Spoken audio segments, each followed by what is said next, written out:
2018లో అజ్ఞాతవాసి నా చివరి సినిమా అని ప్రకటించినప్పటికీ ఆ తర్వాత ఏపీ అసెంబ్లీ ఎన్నికల్లో ఓడిపోయాక పవన్ తన నిర్ణయాన్ని మార్చుకున్నారు. ఆ క్రమంలో వరుస పెట్టి మూవీస్ చేశారు. వాటిలో ఒకటి రిలీజ్ అవ్వగా మరికొన్ని షూటింగ్ స్టేజ్ లో ఉన్నాయి. అవి అలా జరుగుతుండగానే ఏపీలో కూటమి అధికారం చేపట్టడం, పవన్ కళ్యాణ్ డిప్యూటీ సీఎం అవడం జరిగింది. దాంతో సినిమా షూటింగ్లకు హాజరవ్వడం కష్టంగా మారింది. ఇలా అయితే కష్టం అనుకుని కొత్త సినిమాలేవి ఒప్పుకోకుండా ఉన్న సినిమాల నుండి కూడా తప్పుకోవాలి అని చూస్తున్నారు జనసేనాని. ప్రస్తుతం పవన్ కళ్యాణ్ చేతిలో 3 సినిమాలున్నాయి. హరిహర వీరమల్లు సినిమా పార్ట్ 1 అయిపోయింది. రిలీజ్ కి కూడా రెడీగా ఉంది. ఓజీ మూవీ తన కెరీర్ లోనే చాలా ప్రెస్టీజియస్ గా తీసుకుని చేస్తున్న మూవీ. ఫ్యాన్స్ లో ఈ మూవీపై విపరీతమైన అంచనాలున్నాయి. దాన్ని ఎలాగైనా పూర్తి చేస్తారు పవన్. సెప్టెంబర్ లో ఓజీ విడుదలవుతుంది.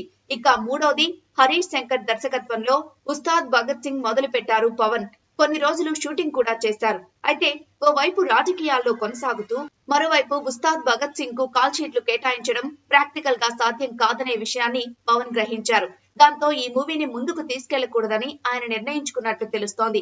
ఆల్రెడీ ఆ విషయం నిర్మాతలకు చెప్పి దాని నష్టపరిహారాన్ని ఏదో విధంగా భర్తీ చేయాలని చూస్తున్నారు పవన్. ఇవి కాకుండా సురేందర్ రెడ్డి దర్శకత్వంలో ఆయన ఓ సినిమా చేయాల్సి ఉంది. హైదరాబాద్ బ్యాక్ డ్రాప్ లో మాఫియా నేపథ్యంలో ఈ సినిమాను తెరకెక్కించాలి అనుకున్నారు.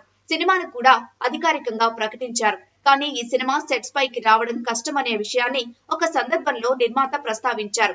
అదే ఇప్పుడు నిజమైంది. సురేందర్ రెడ్డి సినిమాను పవన్ వదిలేసుకున్నారు.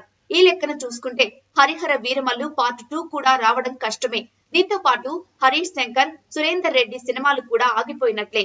వాటి లెక్కలు తేల్చి త్వరలో అధికారికంగా ఆ విషయం నిర్మాతలే బయట పెట్టనున్నారు. సో ప్రస్తుతానికైతే హరిహర వీరమల్లు, ఓజీ సినిమాలు మాత్రమే పవన్ చేతిలో ఉన్నవి.